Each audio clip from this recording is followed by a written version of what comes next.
Dear Maya, I want to tell you a story about how I was assaulted today. I was on my way to pick you up from school, and I was a little hungry, and I thought you'd probably want to eat too. I wanted to get us both an egg and cheese sandwich. While I was on my way, I went to open the door of the little deli, and this guy, I heard him in the background go, and then I realized he spit all over me. And I turned around, I asked him why the fuck he did that. And he said because he wanted to. And I couldn't comprehend what was going on in this exact moment, because in my head I kept thinking, what did I do to deserve that? Why is he still standing there? What am I gonna do next? And I think because I've been training and I've been wrestling a lot with your dad, I know the different body parts of maybe where to go to. I wasn't really looking for a fight, but I thought if I had to fight, here we go. He asked me to swing on him. He said, give me your hardest shot. What the fuck? I was like, nah, I'm good. Like, you can swing on me first. And he drops his bag and he tells me that he's seen people like me before. He knows people like me. I don't know what he's referring to. I asked him to explain. He couldn't. That was kind of in the moment I realized that I don't think he maybe was all mentally there. I think maybe he had a mental illness. I can't diagnose what that was, but the only reason I noticed is because his eyes were kind of not focusing on me. They're going to the left side of me, the right side of me, above me. He just couldn't focus. So I wasn't really sure what I was dealing with. He was skinny, so I felt like maybe I might have a chance. Then he threatened to stab me. And I was like, all right, man, like, let's go. I put my phone in my pocket. And I was like, all right, let's go then. Let's go. Stab me then. And like your dad always says, I have a mouth on me. And I didn't want to get stabbed. I wasn't anticipating that. But I thought too, I'm not going to back down because this is my home. I live here in this neighborhood. I'm bound to see you again. I'm not going to back down. And if you see me again, I don't want you to think that I walked away from you. I stood there. I was ready to fight. I was ready to go. As soon as you did something, I'm going to go do something back. I'm not going to run from you because that's just not how I felt in that moment. Then I felt guilty about that, looking back at that, because I'm thinking you had plenty of opportunity to say fuck you and walk away. I think in these moments, you just need to keep your foot on the ground to what you feel in that moment. Because in that moment, I just felt like this is really important that I stand my ground. Maybe if he was like 2 feet taller than me and like 200 more pounds, maybe I wouldn't have thought that. Maybe I would have just gone into the deli and had them hide me or call the police or something. In that moment, it just really felt like I was ready. I mean, let's just talk basics. I'm 115 pounds, I'm 4'11", and I don't look like the most intimidating person. So I'm sure somebody like that looked down on me thinking, this person's not going to fight, this person's going to walk away or run away or do whatever. And I guess that's just what I wanted him to think of me. But I wanted him to know and to see the proof that I'm actually not going to back down. After he realized I wasn't going to back down, he picked up his bag and he started walking away, just like cursing me out, saying a bunch of stuff on the way out. And I told him, I was like, that's why you're still walking away. Like, I'm still right here. That's why you're still walking away.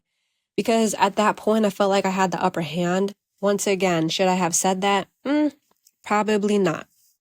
Because it just takes one little thing to say to get under somebody's skin for them to turn back around and to come back at you full force. Do I want that? No. Me saying that kind of makes it seem like I was looking for a fight, but I definitely wasn't. Like, mind you, I'm just worried about getting these sandwiches in time to see you, to have enough time to grab them and then to go get you. So anyways, I called up your dad and he's asking me questions about what he looks like, making sure I'm okay, physically making sure I'm okay. And I was telling him, like, it's fine. Like, the guy already left. I'm just trying to order my sandwich while I'm like crying and stumbling over my words and everything. And I knew I had to pick you up because I wasn't going to ask your dad to go do that. It was like important that I follow through with what I need to do, because what I realized is nothing stops. Life does not stop because some crazy motherfucker spit on me. It doesn't stop because he threatened to stab me. It doesn't stop because I was ready to fight him. Nothing stops. I have to keep going.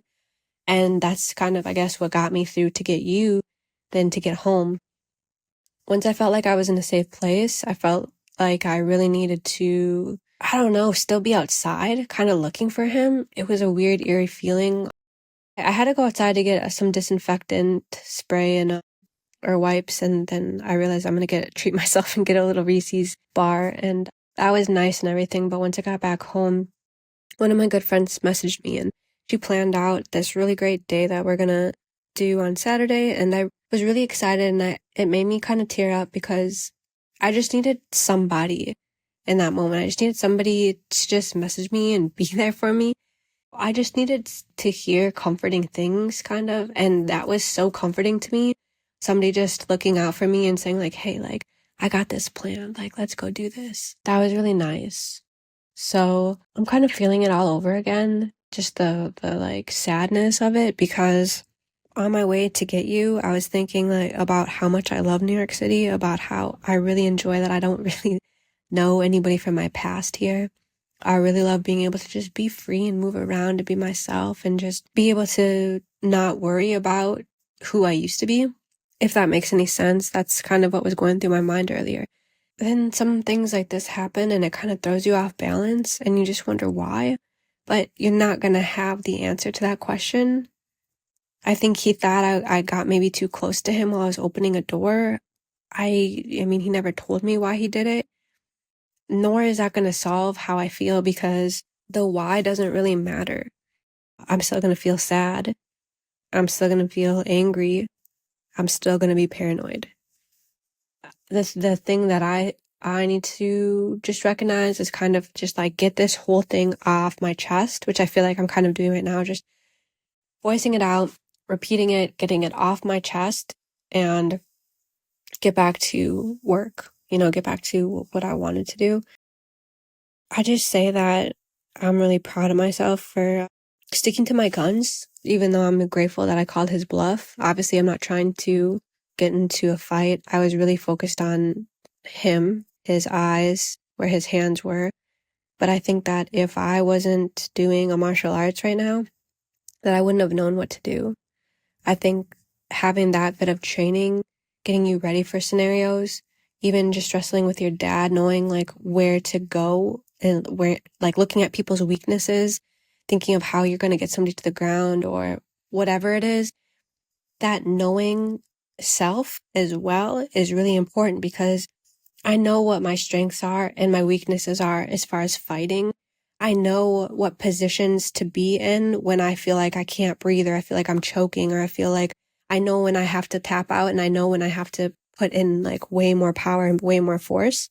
I think that's really important to know yourself because if I hadn't had any of that training, my confidence would have been completely. I'm just really grateful that I have the opportunity to be in combat with people and being able to feel like full body weight.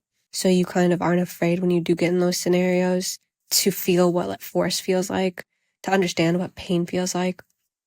I think it's important that you get hurt every once in a while. I think it's important that you push yourself to a limit every once in a while because without knowing your limit, you're not really going to understand your breaking point. If you can't understand that, if you can't understand pain, you're kind of not able to push forward.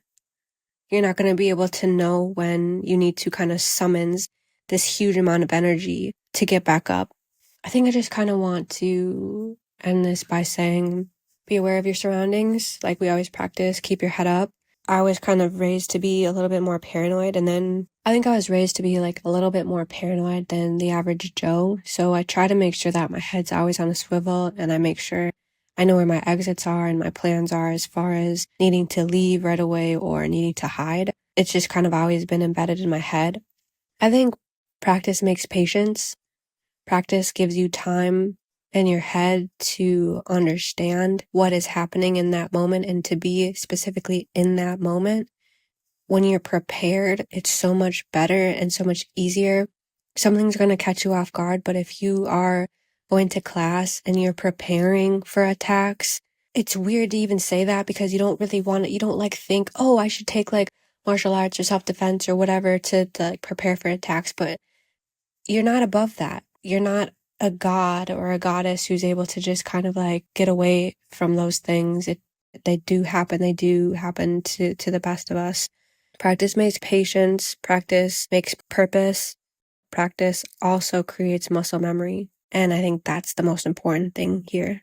If I could go back, I would have maybe tried to say that I probably wouldn't have told him, okay, cool, like, where's your knife? I probably wouldn't have said, all right, like, let's go. Probably wouldn't have told him, like, why are you walking away? Because in my perspective now, that seems so childish and way too emotional.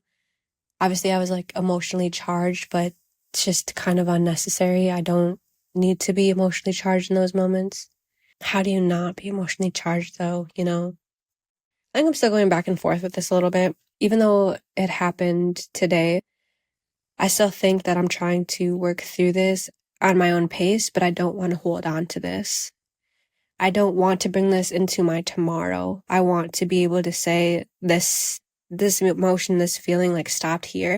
And tomorrow maybe I'll still have to deal with it a little bit, such as the fear of this person, but I just kind of want to keep getting better. So how I can do that is honestly, I'm going to probably put a lot of my fucking anger and sadness into a drawing tonight or into some kind of collage. So I'm going to do that. But anyways, I love you and stay safe out there, little beanie.